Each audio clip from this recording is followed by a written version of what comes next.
C'est un privilège encore ce matin d'être avec vous autres. Puis, je suis content. Je voulais saluer tout le monde. Je voulais saluer aussi Gérard et Gaétane qui sont à l'écoute. Puis, je les vois sur le site Internet. On peut voir de où que les personnes nous écoutent. Puis, il y a 2 personnes en République dominicaine. Fait que je sais qu'ils nous écoutent. Puis aussi, là, ça n'a pas marché la dernière fois. Fait que je voulais resaluer les gens de la Côte d'Ivoire, puis d'Afrique, puis même de France. Fait que l'Assemblée chrétienne vous salue, de Rwanda. Puis on va tout de suite aller en prière pour continuer.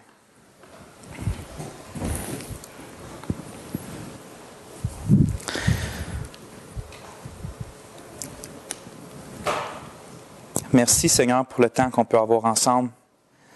Nous, tes enfants, ceux que tu t'es rachetés, à qui tu as pardonné tous les péchés, ceux que tu aimes.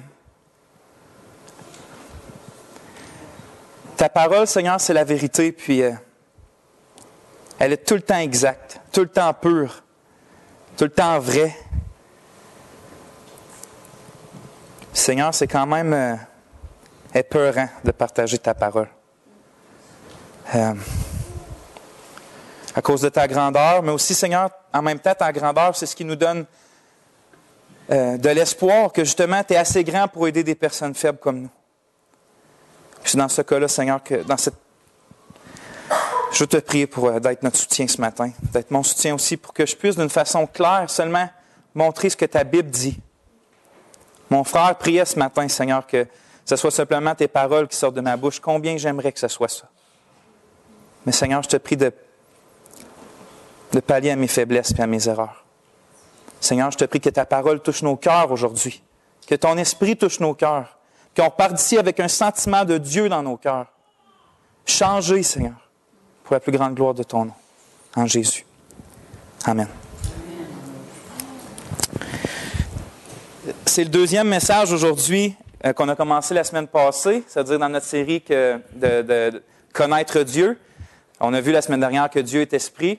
On va voir ce matin, on va continuer dans le même texte de Jean 4. Je vous invite à tourner là pendant que je fais mon introduction. On va continuer de parler de ça un peu. Qu'est-ce que ça change dans notre vie ou qu'est-ce que ça devrait changer dans notre vie que Dieu soit esprit, que Dieu est esprit. Donc Jean 4, à partir du verset 20. Nous autres, les humains, on a une tendance, puis cette tendance-là, c'est on aime ça donner notre opinion. On aime vraiment ça donner notre opinion, puis sur vraiment n'importe quoi. Puis souvent, même trop souvent, on donne notre opinion même si on n'a vraiment comme pas des sources fiables ou rien sur quoi se baser. On fait juste donner notre opinion.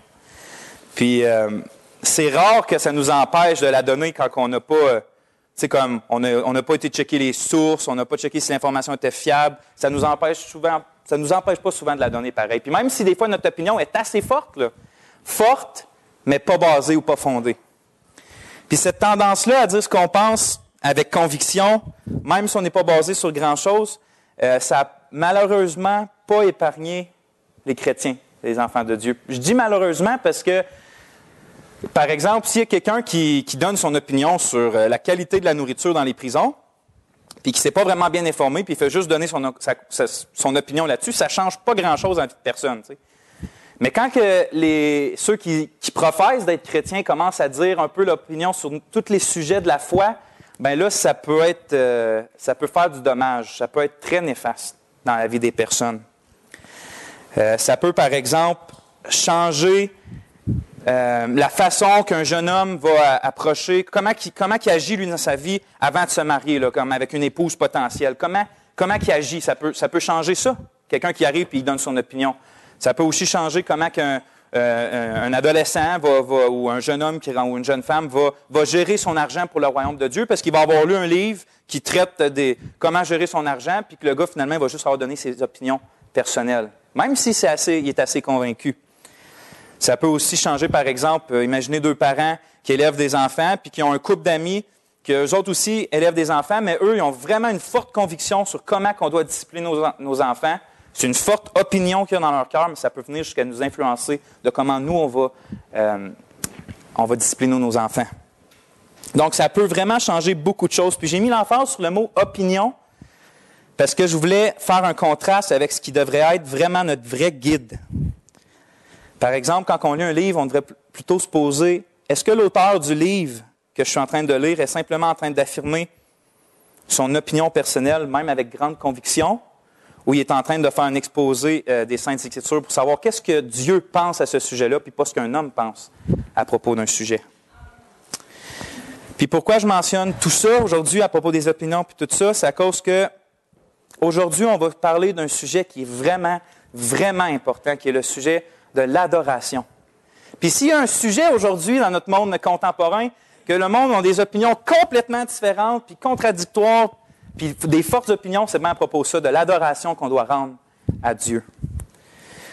Beaucoup vont dire, par exemple, que la meilleure adoration faite à Dieu, c'est dans le plus grand des silences. Puis il y en a d'autres qui vont dire, non, plus on chante fort, plus il y a du bruit, plus Dieu est adoré.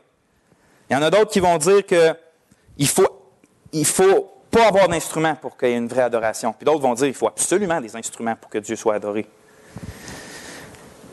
Pour certains, c'est avec de la musique douce puis calme. Puis pour d'autres, la profonde adoration, c'est seulement quand il y a des acclamations, de la musique forte puis de la musique entraînante. Il y a certains qui vont affirmer que l'adoration la plus fidèle, c'est quand on est à genoux, la tête courbée, les yeux fermés.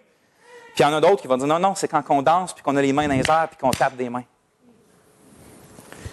Puis c'est pas juste comme on donne notre opinion de même. Des fois, c'est assez fort dans le cœur de quelqu'un, cette opinion-là. Il est assez convaincu que j'ai déjà entendu par mes oreilles. Il va venir dire, par exemple, le Saint-Esprit n'est pas dans votre Église parce que vous adorez comme ça. Puis il implique par ça que lui, dans son Église, l'Esprit est vraiment là parce qu'il adore la façon qu'ils font. Donc, c'est pas juste comme c'est mon opinion puis ça ne change rien. Là. C'est comme nous, vous n'avez pas l'Esprit, puis nous, on a l'Esprit à cause de tout ça.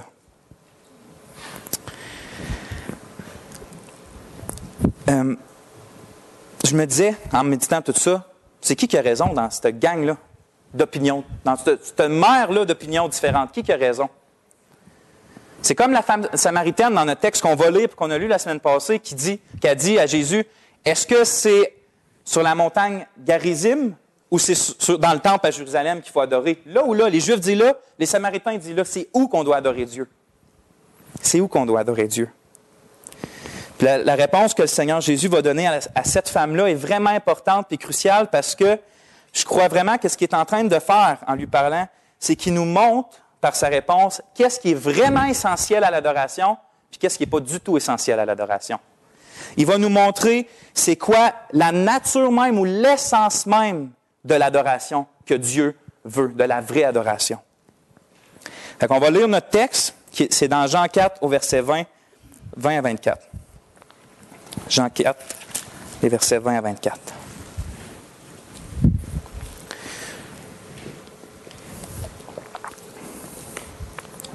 C'est la femme samaritaine qui parle, puis elle dit, « Nos pères ont adoré sur cette montagne, et vous dites, vous, que le lieu où il faut adorer est à Jérusalem. » « Femme, lui dit Jésus, crois-moi, l'heure vient où ce ne sera ni sur cette montagne, ni à Jérusalem que vous adorerez le Père. Vous adorez ce que vous ne connaissez pas. Nous adorons ce que nous connaissons, car le salut vient des Juifs. Mais l'heure vient, et elle est déjà venue, où les vrais adorateurs adoreront le Père en esprit et en vérité, car ce sont là les adorateurs que le Père demande. Dieu est esprit, et il faut que ceux qui l'adorent en esprit, l'adorent en esprit et en vérité. On va se concentrer aujourd'hui surtout sur le fait que Jésus dit que les vrais adorateurs, dans le fond, c'est ceux qui adorent en esprit et en vérité. Qu'est-ce qu'il veut dire par là? On va le voir. Mais juste avant, j'aimerais ça faire sortir quelque chose d'important. Je veux commencer, dans le fond, par une exhortation à ne pas prendre le sujet de l'adoration à la légère. Mon premier point, c'est ça. C'est l'adoration, un sujet important et vital. Parce qu'il ne faut pas qu'on se laisse tenter à juste former notre propre opinion sur ça. Ou juste comme croire l'opinion des autres, comme qu'on a vu au début. C'est pas suffisant, c'est pas assez solide, ça. Même s'ils sont super convaincus, même si on est convaincu. C'est loin, je ne sais pas si vous vous souvenez de cette parole-là, dans le dernier chapitre des Juges, quand l'auteur il parle, il dit un dernier commentaire, puis ce n'est pas un commentaire positif, il dit « En ce temps-là, il n'y avait point de roi en Israël, chacun faisait ce qui lui semblait bon. » Nous, on ne veut pas être de ceux qui font juste ce qui semble bon à leurs propres yeux, comme s'il n'y avait pas d'autorité pour les dicter. Une autorité comme celle du seul vrai Dieu, dont la volonté doit être le seul guide pour nos vies. On ne veut pas faire partie de ces gens-là. Donc, mon premier point est d'essayer de démontrer de façon brève combien le sujet de l'adoration est important et vital. Parce qu'à moins qu'on voit le sérieux du sujet aujourd'hui, on ne va pas être tenté de... On va pas vouloir délaisser des opinions. On ne va pas voir l'importance de se baser sur de quoi de solide si on ne voit pas l'importance du sujet de l'adoration. C'est pour ça que c'est ça mon premier point. Un coup qu'on va vraiment voir combien c'est important, là, on va dire, OK, il faudrait peut-être que ce que je pense à propos de ça, ça soit solide, fondé, informé, puis pas juste une opinion. Regardez en Jean 4, 23, qu'est-ce qu'on lit? On lit, « Mais l'heure vient, et elle est déjà venue, où les vrais adorateurs adoreront le Père en esprit et en vérité, car ce sont là les adorateurs que le Père demande. » Qu'est-ce qu'on voit là? On voit qu'il y a des vrais adorateurs que le Père demande. Qu'est-ce que ça implique? Qu'il y a des faux adorateurs que le Père ne demande pas ou qu'il ne veut pas.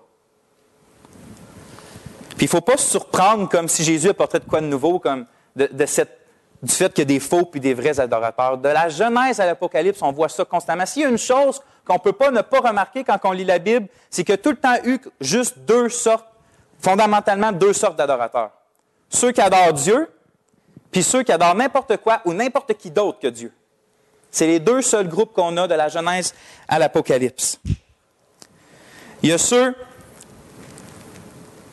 qui viennent de Dieu, puis qui adorent Dieu, puis il y a ceux qui viennent du diable, puis qui adorent le diable. Il y a les vrais adorateurs, les faux adorateurs. Les faux adorateurs sont simplement appelés les idolâtres, ceux qui adorent des idoles, des faux dieux. On voit que, par exemple, dans Daniel, qui arrive, puis que Nebuchadnezzar, le roi de l'époque, le tout-puissant de l'époque, il fait construire une statue d'or, puis Daniel puis ses amis, ils préfèrent mourir puis d'être brûlés dans un feu que de se mettre à genoux devant ça puis de l'adorer. Puis dans le même livre, qu'est-ce qu'on voit? On voit un autre groupe de personnes qui se compose de tous les peuples, de toutes les nations et de tous les hommes, de toutes les langues, qui, au son de la trompette, se prosternèrent et adorèrent la statue d'or qu'avait élevée le roi Nebuchadnezzar. Deux groupes. Ceux qui préfèrent mourir que d'adorer un idole, puis ceux qui adorent l'idole. Puis qu'est-ce qu'on voit dans le dernier livre de la Bible? Il y a ceux dont les noms ne sont pas écrits dans le livre de vie de l'agneau et qui reçoivent la marque de la bête sur leur front, et ce sont ceux qui adorent le dragon et la bête et qui disent « Qui est semblable à la bête et qui peut combattre contre elle? » Tu as ce groupe-là, puis tu as un autre groupe qui est composé de ceux qui ont été rachetés d'entre les hommes par l'agneau, ceux-là qui ont son nom et celui de son Père écrit sur leur front, qui sont ceux qui adorent Dieu en chantant un cantique nouveau devant le trône. Deux groupes. Puis si je pose la question, c'est où que vous pensez que ceux qui adorent Dieu vont passer l'éternité? Apocalypse ne laisse pas ça en suspens. Ceux qui adorent Dieu vont passer l'éternité avec l'objet de leur adoration, qui est Dieu. Ils vont passer l'éternité devant la face de celui qui l'adore, dans sa joie qui ne va jamais arrêter, jamais diminuer. Au fait, elle va grandir continuellement. Il n'y aura rien de négatif, pas de peur, pas rien qui va pouvoir faire une entrave à leur joie, qui vont continuer de grandir dans l'éternité devant la face de l'objet de leur adoration, qui est Dieu lui-même. Ils verront Dieu. C'est écrit, Dieu sera lui-même là au milieu d'eux. Il n'y aura pas de temple, car Dieu lui-même est son temple au milieu de la Nouvelle Jérusalem. Ça, c'est la place où ceux qui adorent Dieu vont passer l'éternité. Maintenant, ceux qui n'adorent pas Dieu, où qu'ils vont passer l'éternité? Mais comme pour ceux qui adorent Dieu, qui vont passer l'éternité avec l'objet de leur adoration, ceux qui n'adorent pas Dieu vont passer l'éternité à la même endroit de l'objet de leur adoration, qui est Satan et ses démons. Il est écrit que le diable, qui séduisait les nations, sera jeté dans l'étang de feu et de soufre, où sont la bête et le faux prophète. Ils seront tourmentés jour et nuit au siècle des siècles. 5 versets plus loin, c'est écrit que ceux qui ne vont pas être trouvés dans le livre de la vie seront jetés dans le même étang de feu au siècle des siècles. Deux groupes, des vrais adorateurs, des faux adorateurs, deux destinées complètement différentes. Une joie éternelle, Une honte éternelle. Fait que, le sujet qu'on parle à matin de l'adoration, là, c'est bien plus important que de savoir si mon adoration est mieux que celle de mon frère, ou savoir que si l'adoration de notre Église est mieux que les autres églises dans notre ville. Notre âme peut être en jeu dans ce sujet-là de l'adoration pour savoir si on est des vrais adorateurs ou si on n'est pas des vrais adorateurs. Moi, je suis dans quel groupe ce matin? Toi, tu es dans quel groupe ce matin? Vous voyez pourquoi je dis que c'est un sujet vital qu'on ne doit pas prendre juste à la légère et avoir juste des petites opinions sur quel genre d'adoration que Dieu accepte. Mais plutôt, on doit chercher à être fermement appuyé sur la vérité solide puis incontestable de Dieu qui est la Bible. Ça, c'est une source solide. Si on veut savoir c'est quoi l'adoration, si notre vie en dépend, si notre éternité en dépend, on est mieux d'avoir de quoi de solide plus qu'une opinion, puis c'est la parole de Dieu. Ce que Dieu lui, l'opinion de Dieu teint.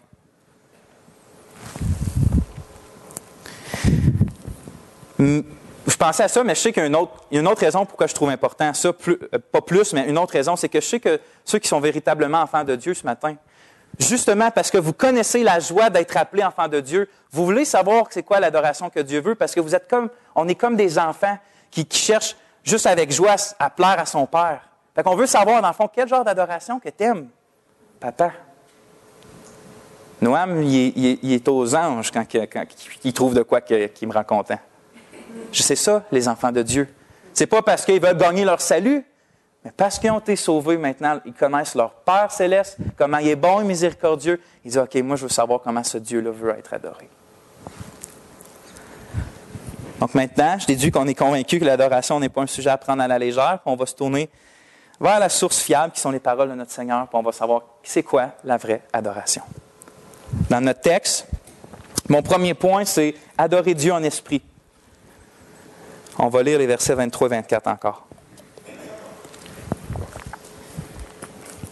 Mais l'heure vient, et elle est déjà venue, maintenant, où les vrais adorateurs adoreront le Père en esprit et en vérité, car ce sont là les adorateurs que le Père demande. Dieu est esprit, et il faut que ceux qui l'adorent en esprit et en vérité. Qu'est-ce que le Seigneur veut dire quand il dit qu'il faut... On se concentre juste sur la partie esprit, là. Qu'est-ce qu'il veut dire quand il dit qu'il faut adorer Dieu en esprit? Il y en a beaucoup qui ont proposé que ça veut seulement dire qu'il faut adorer Dieu par le Saint-Esprit. Puis c'est vrai qu'il faut adorer Dieu par le Saint-Esprit, puis il y a des textes assez clairs dans le Nouveau Testament, comme Philippiens 3.3, qui dit « Car les circoncis, c'est nous qui rendons à Dieu notre culte. » C'est de l'adoration, notre culte par l'Esprit de Dieu. Donc c'est vrai ça. Mais même si c'est vrai, je ne crois pas que c'est ça le sens principal du passage qu'on a sous nos yeux dans Jean 4. Même si l'idée d'adorer par l'Esprit n'est pas exclue, mais je ne pense pas que c'est ça que Jésus va enseigner principalement. Donc, qu'est-ce que Jésus veut dire? Je me suis demandé, c'est quoi le contexte déjà? On l'a vu la semaine dernière. C'est une femme samaritaine qui demande à quel endroit il faut adorer Dieu.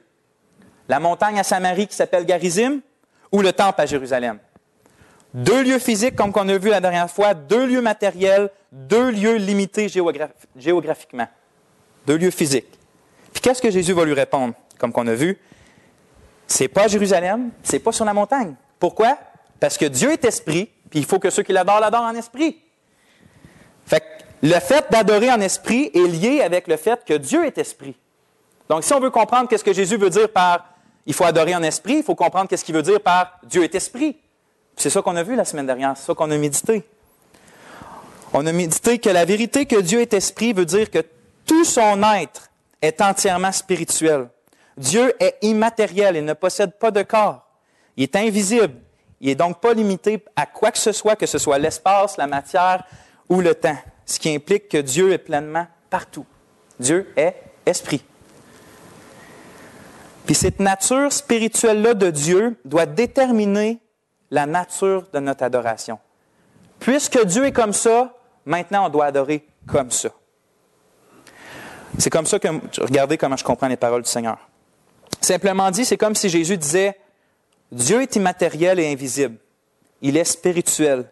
Il faut donc que votre adoration ne soit pas purement matérielle ou purement physique, mais qu'elle soit spirituelle. Dieu est spirituel, il faut que ceux qui l'adorent spirituellement. Voyez-vous, Jésus est en train de dire à la femme samaritaine qu'elle ne peut pas limiter l'adoration de Dieu à un lieu autant qu'elle ne peut pas limiter Dieu lui-même à un lieu. Dieu est-tu vraiment limité à un endroit? Est-ce que vraiment Dieu entend juste les prières dans le temple à Jérusalem ou il entend juste les prières ici dans l'Église un matin? Pas du tout. Dieu est esprit, Dieu est partout. On peut donc pas limiter son adoration à un lieu physique. Les vrais adorateurs sont ceux qui adorent Dieu spirituellement, c'est-à-dire avec ce qui est invisible et immatériel dans leur être. On pourrait le dire d'une autre façon pour qu'on comprenne. Je pense, ça serait de dire que l'adoration que Dieu recherche, c'est l'adoration qui vient du cœur. L'adoration, la vraie adoration plutôt, ce n'est pas celle qui se concentre sur les choses matérielles puis physiques, mais c'est elle qui émane d'un cœur dévoué et centré sur Dieu. La vraie adoration, ce n'est pas celle qui se concentre sur les choses matérielles et physiques, mais celle qui émane d'un cœur dévoué et entier pour Dieu. Dans le même, je pense que c'est dans ce sens. On voit que c'est dans ce sens-là que Jésus reprend les pharisiens dans Matthieu 15, quand il cite Ésaïe, puis il dit « Ce peuple m'honore des lèvres, mais quoi? Son cœur est éloigné de moi. » Lèvres physiques, matérielles de ce monde, mais son cœur est éloigné de moi. Qu'est-ce que ça vaut les lèvres seulement? Un gros zéro. C'est une adoration qui vaut zéro pour le Seigneur si le cœur est éloigné de lui. Puis il faut se rappeler que pour les Hébreux, on avait déjà vu ça, que le cœur, c'est pas juste des sentiments. Pour les Hébreux, pour les Juifs, le cœur, c'est qui nous sommes profondément, c'est notre vrai nous. C'est le centre de contrôle de toute notre vie. C'est la chose qui contrôle notre volonté, notre intelligence, nos pensées, puis nos émotions. C'est vraiment qui qu'on est là-dedans. Ça, c'est le cœur pour les Juifs. Fait que voyez-vous, adorer Dieu en esprit veut dire de ne pas adorer Dieu avec nos lèvres seulement, comme les pharisiens. Adorer Dieu en esprit, ça veut dire d'adorer Dieu avec notre vrai nous, d'une façon profonde et authentique, du cœur. C'est d'adorer Dieu avec nos émotions, avec nos sentiments, avec nos pensées. C'est d'adorer Dieu avec notre cœur, tout simplement. Il ne faut pas penser que le seul fait d'être dans une église évangélique ou dans une assemblée, que ça, c'est une adoration qui est agréable à Dieu. Même si il ne faut pas penser que si on est sur une montagne, si on est dans une grotte, si on est à un lieu religieux, si on est dans une mosquée, si on est dans une cathédrale, il ne faut pas penser que juste le fait qu'on soit là, Dieu est content. Puis il accepte nos prières, puis il les aime, puis nos chants aussi. Ne pensons pas que le seul fait de donner l'offrande est de rendre un culte véritable à Dieu. Jésus, c'est ça qu'il veut nous faire comprendre dans le texte, pas seulement physique.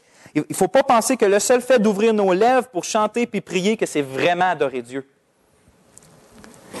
Mes amis, il y a des millions et des millions de personnes en ce moment dans le monde qui font toutes ces choses-là, qui vont dans des lieux, qui rouvrent leurs lèvres, qui donnent de l'argent à leur organisation ou à leur église ou peu importe, ou à leur mosquée, peu importe. Il y a des millions de gens qui font ça dans le monde et qui ne sont pas sauvés pour autant, qui ne connaissent pas Dieu pour autant. Puis pense pas, s'il y a quelqu'un ce matin qui se dit « moi, je suis dans la vraie religion, le christianisme », pense pas parce que tu es dans le christianisme que cela automatiquement fait que tu adores vraiment Dieu.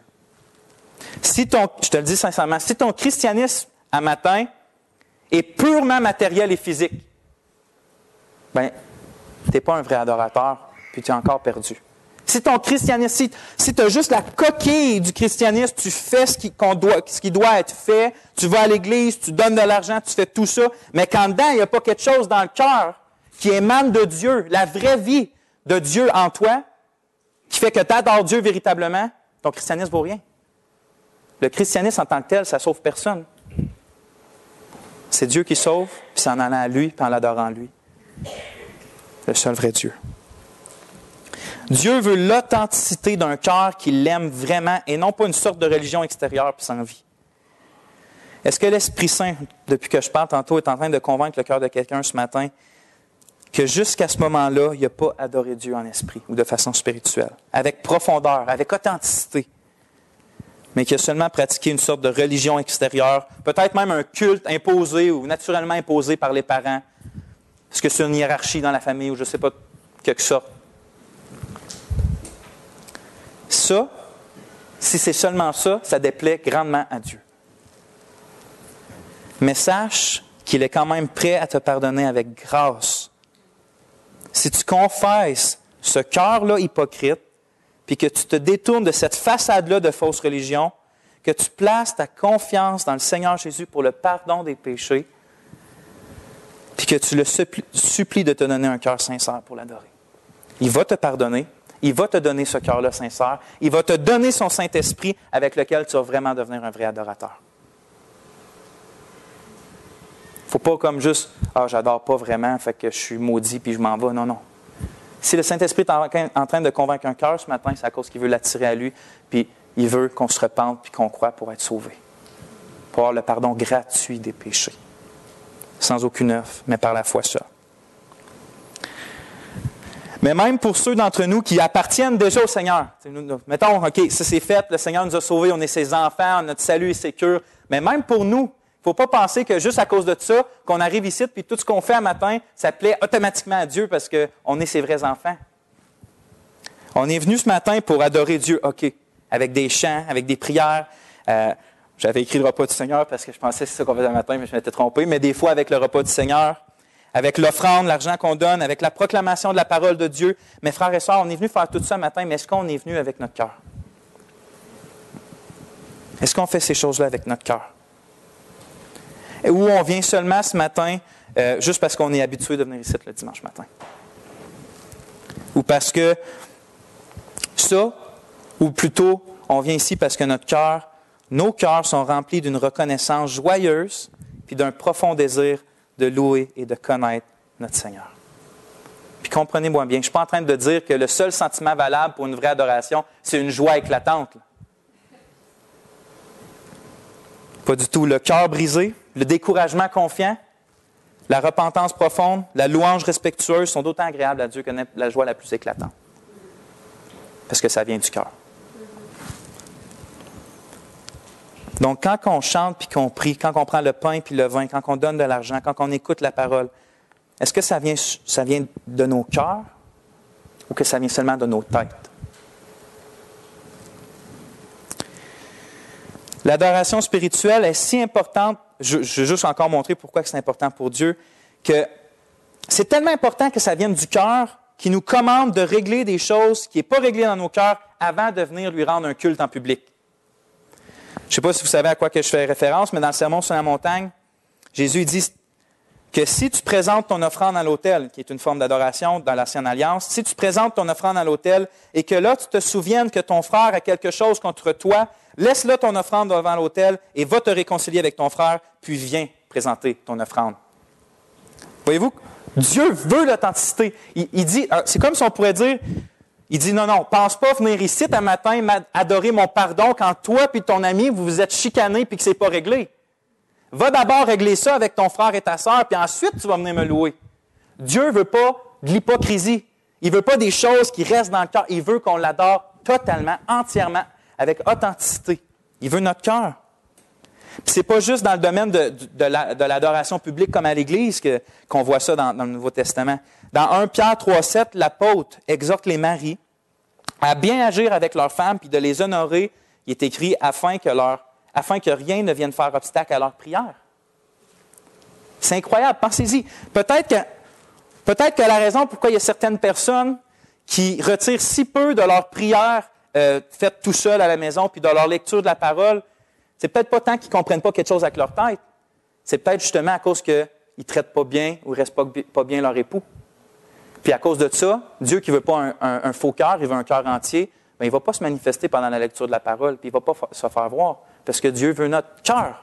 Fait que s'il y a quelque chose dans notre cœur qu'on ne fait pas correct, c'est quelque chose qu'il veut qu'on règle avant de venir le voir. C'est pour ça que c'est écrit, il y a des si belles promesses comme « Si nous avons péché, si nous confessons nos péchés, il est fidèle et juste pour nous les pardonner, pour nous purifier de toute iniquité. » Parce puisqu'on pêche, mais qu'on veut adorer Dieu, on va constamment à la croix et on adore Dieu avec le pardon des péchés. À cause qu'on a le pardon des péchés. Je voulais continuer, mais le temps va...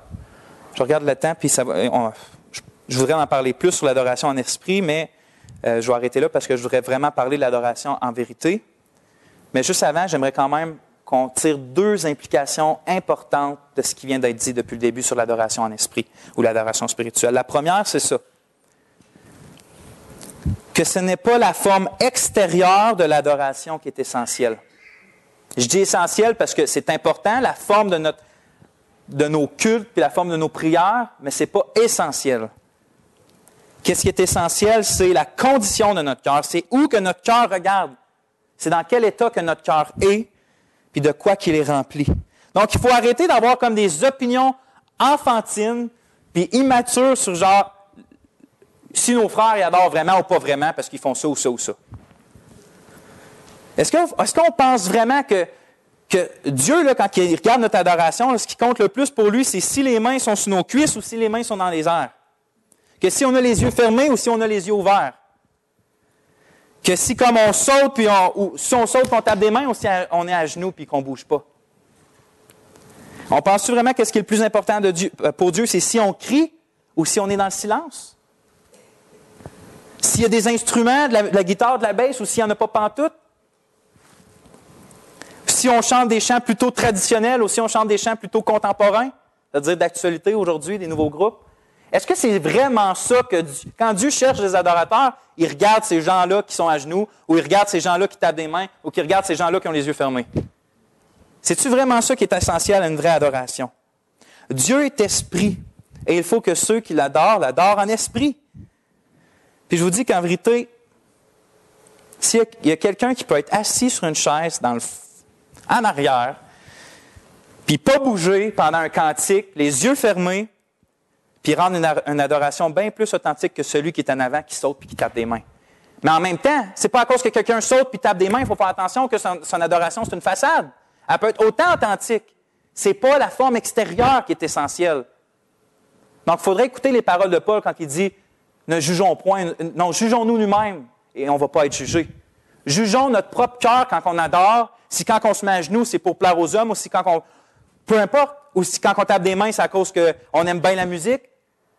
Observons notre propre cœur pour savoir si c'est un cœur qui est rempli de Dieu et qui est reconnaissant envers Dieu ou si c'est juste la façade. Mais jugeons pas nos frères et nos sœurs. On ne va pas être jugés. Puis le deuxième point, c'est que la vraie adoration peut se passer de toute influence extérieure.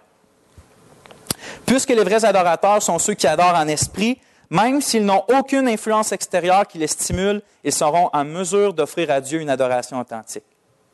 Ce que je veux dire, c'est que, exemple, la musique, les montagnes, les lieux religieux, des fois les grosses cathédrales, c'est des choses qui nous aident à nous mettre à fixer les yeux sur Dieu, c'est vrai.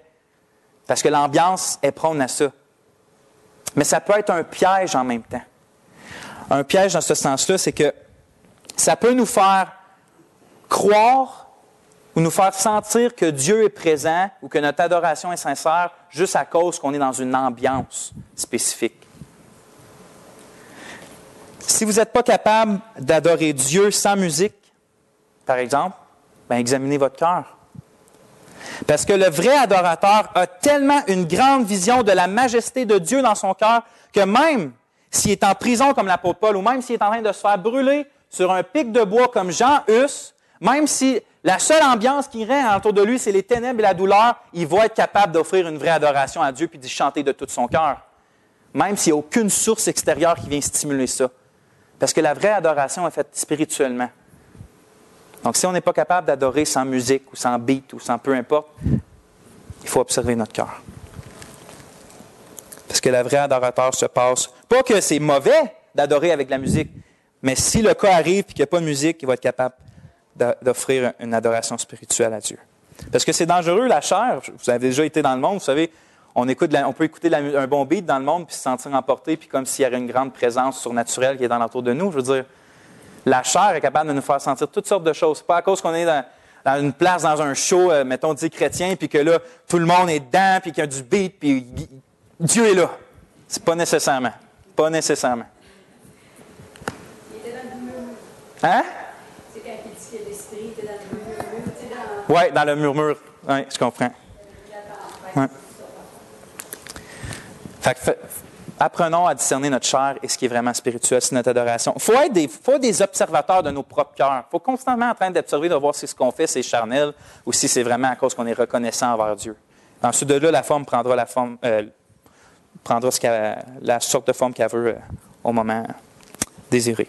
Fait que, on va voir maintenant mon autre point qui est adorer Dieu en vérité plutôt.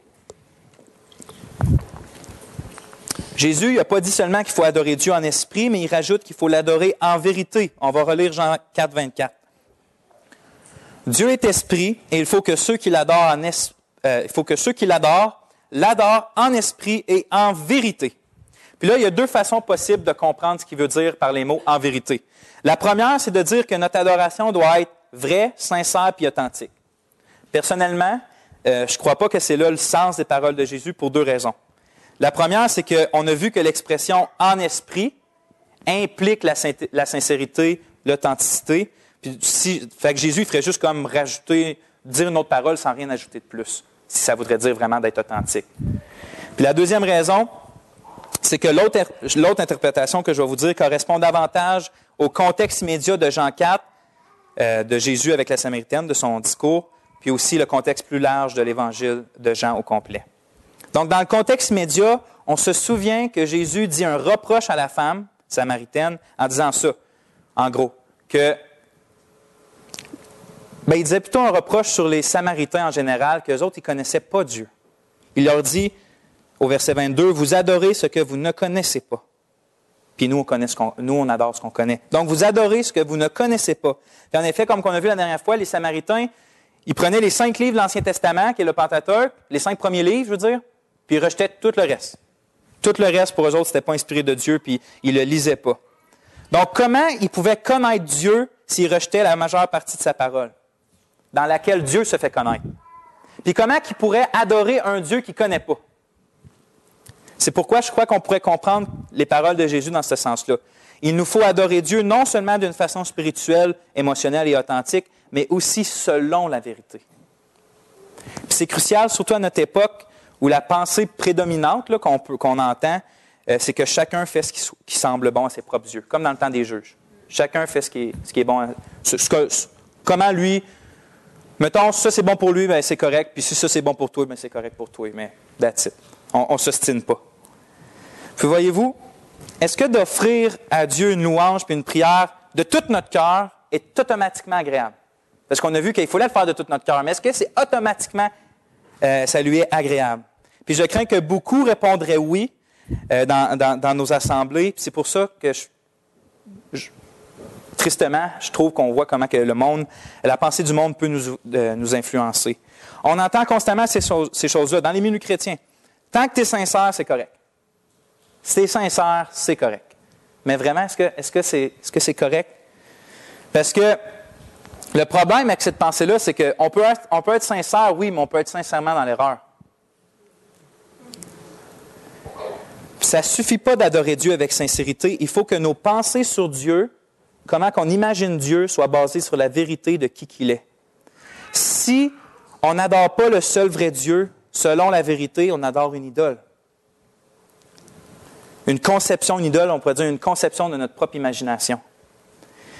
On imagine Dieu d'une façon, fait qu'on l'adore ce qu'on imagine de lui. On n'a pas de base encore pour savoir comment il est Dieu. Mais Dieu est-il vraiment comme ça, de la façon qu'on l'adore? Ah, moi je pense que Dieu est comme ça, fait que je l'adore comme ça, mais est-ce que Dieu est vraiment comme ça? Comment on fait pour savoir si on n'adore pas selon la vérité? Puis j'ai entendu un prédicateur missionnaire qui exposait le problème comme ça. Je vais vous raconter ce qu'il disait dans mes mots. Il dit que, il dit, j'ai entendu dans une conférence, que le dimanche matin aux États-Unis, c'est les 3 heures les plus idolâtres de l'Amérique du Nord, des États-Unis. Puis là, les gens sont comme, pourquoi tu dis ça? C'est là que les églises se réunissent pour chanter puis entendre la parole de Dieu. Il dit justement, les gens ils viennent pour chanter des cantiques, pour prier, pour adorer, mais en grande majorité, ils sont si ignorants de qui est vraiment Dieu que ce qu'ils viennent adorer n'est pas Dieu, mais un faux Dieu fait selon leur propre image, selon leur propre conception. Puis pour prouver son point, il a raconté une expérience qu'il a déjà vécue, c'est qu'il était dans une église, peu importe laquelle, puis là, il prêchait sur les attributs de Dieu. Il a prêché sur l'amour, tous les attributs, puis là, il arrive, puis il prêche sur la sainteté, puis la justice de Dieu. Puis pendant qu'il est en train de prêcher là-dessus, il y a un des membres les plus vieux, puis les plus fidèles de l'Assemblée qui se lève, puis qui dit « Ça, c'est pas mon Dieu agirait pas comme ça. » Puis lui, il dit juste « C'est vrai, c'est pas ton Dieu, puis ton Dieu agirait pas comme ça. Mais c'est le Dieu que je viens de montrer qui est dans la Bible, puis qui se révèle dans la Bible. Fait que vous voyez, ce membre-là était le membre fidèle, de longue date de l'Assemblée. Mais quand il a entendu parler du seul vrai Dieu selon les Écritures, il dit non, ça, c'est pas mon Dieu. Ça, c'est pas mon Dieu. Le psaume 50, 21, c'est écrit, Dieu parle, il dit, voici ce que tu as fait, et je me suis tu t'es imaginé que je te ressemblais, mais je vais te reprendre et tout mettre sous tes yeux. Donc Dieu, oui, veut être adoré sincèrement, de tout notre cœur, avec authenticité, mais il veut aussi être adoré en vérité. J'ai une image, j'ai ri quand j'ai écrit ça. Quelle femme ce matin qui aimerait ça que son époux arrive, puis lui dise comme toutes sortes de qualités, combien qu'elle est belle, puis qu'elle est extraordinaire, mais dans le fond, la description qu'il fait d'elle, elle ne correspond pas en tout à qui qu'elle est vraiment. En fait, ça ressemble plus à la femme d'à côté. Il y en a combien qui peut... Ah, c'est correct, il me dit que je suis belle. Il me décrit pas, mais il dit que je suis belle. Ça fit, c'est correct. Non, elle serait, hein? Dieu, de la même façon, il va être adoré comment il est vraiment. Adorer en vérité, c'est d'adorer en harmonie avec ce qui est suprêmement vrai, ce qui est vraiment vrai. Puis selon le contexte plus large de tout l'Évangile de Jean, c'est d'adorer en harmonie avec la manifestation suprême de la vérité, c'est-à-dire Jésus-Christ lui-même. Jésus, il dit en Jean 14, 6, « Je suis la vérité ». Puis en effet, qu'est-ce qu'on voit dans cet évangile-là? C'est que Jésus est la véritable lumière, qui est le vrai temple de Dieu, le vrai pain du ciel, puis bien d'autres avantages. Donc, bien d'autres choses qui est vrai aussi. Puis donc, ultimement, adorer en vérité, c'est d'adorer le Dieu qui se révèle en Jésus-Christ. Donc, toute adoration qui n'est pas faite au travers de Jésus-Christ ou dans la personne de Jésus-Christ ou par Jésus-Christ ou au nom de Jésus-Christ, automatiquement, ce n'est pas une vraie adoration. Parce que Dieu s'est ultimement manifesté dans la personne de son Fils qui dit « Je suis la vérité ». Donc, d'adorer Dieu en vérité, dans le contexte de l'Évangile de Jean, nous pointe vers Jésus-Christ. Je vais conclure, puis j'aimerais ça chanter un chant après. A cappella. On peut faire a cappella. Si je te contemple, 42. Good. On a vu que, selon le Seigneur Jésus, la nature ou l'essence de l'adoration, ce qui est essentiel, doit être... Si mettons, j'approche d'une définition de ce que c'est l'adoration, là, c'est mon best shot. Doit être un débordement sincère et profond de sainte affection venant du cœur, ou de saintes émotions venant du cœur, qui découle d'une connaissance juste et vraie de qui est le Seigneur. Je vais me répéter. L'adoration doit être un débordement sincère et profond des émotions qu'on a dans le cœur, qui découle d'une connaissance juste et vraie du Seigneur. En gros, on pourrait dire que l'adoration, c'est une affaire de cœur puis c'est une affaire de tête. Si tu as juste le cœur puis pas la tête, tu n'adores pas Dieu. Mais si tu as juste la tête puis tu n'as pas le cœur, tu n'adores pas Dieu. Tu dois avoir les deux. Tu dois l'adorer sincèrement, avec authenticité, avec profondeur, de tout ton cœur, mais tu dois l'adorer selon ce qu'il est vraiment. Si quelqu'un adore Dieu puis qu'il lui dit qu'il est injuste, il n'adore pas Dieu. Mais si quelqu'un adore Dieu de tout son cœur, puis avec fermeté, puis avec joie, puis avec profondeur, parce qu'il est juste, là, on s'approche de ce que c'est vraiment l'adoration. Je vais prier. Non, je vais rajouter quelque chose. L'adoration, on a vu... ce qu'on a vu, ce n'est pas tout ce qu'il y a à dire sur l'adoration. Je crois que ce que ce Seigneur Jésus faisait, ce qu'il nous montrait, ce que c'est dans sa nature, l'adoration en tant que telle. Mais l'adoration se montre de plusieurs formes dans nos vies. On voit dans Hébreux, puis on voit dans le chapitre aux Romains que l'adoration, c'est premièrement confesser de la bouche, ça veut dire les prières, les chants, proclamer la parole, mais c'est aussi servir nos frères. Puis on voit que nos vies doivent être un culte, un sacrifice vivant à Dieu. Donc on voit que nos vies doivent aussi être une adoration. Je ne voulais pas parler de ça parce que Jésus n'en parlait pas, mais si on comprend que l'adoration, c'est une chose de cœur, une affaire sincère selon la vérité, bien, on va naturellement, les formes que notre adoration va prendre, que ce soit en chantant ou que ce soit en aidant nos frères ou en les aimant, va être authentique aussi. Donc, adorons, frères et sœurs, adorons en esprit et en vérité. Que Dieu vous bénisse. Je vais prier, puis j'aimerais ça qu'on mette le chant 42 puis je vais l'entamer, là. Seigneur, tu es esprit, puis nous aussi, on veut t'adorer en esprit et en vérité. On ne veut pas, Seigneur, se concentrer sur les formes purement physiques de la vie. On veut vraiment, Seigneur, que nos cœurs s'élèvent vers toi, soient remplis de toi, pour t'adorer, Seigneur, pour te prier, pour confesser nos péchés, nous repentir, t'aimer, Seigneur, être avec joie devant ta face. Dans le secret, mais aussi ensemble dans cette Église. On a besoin de toi, Seigneur. On n'a pas eu le temps de voir ça, mais on voit que c'est seulement ton esprit qui peut nous aider à avoir une telle adoration. Puis ma prière, notre prière, c'est que, Seigneur, que tu fasses que cette Église-là, peu importe les formes qu'elle va prendre d'adoration, soit une adoration authentique et sincère devant toi. Pour qu'on soit tous des vrais adorateurs que tu demandes et que tu recherches. On t'en prie dans le nom de Jésus. Amen.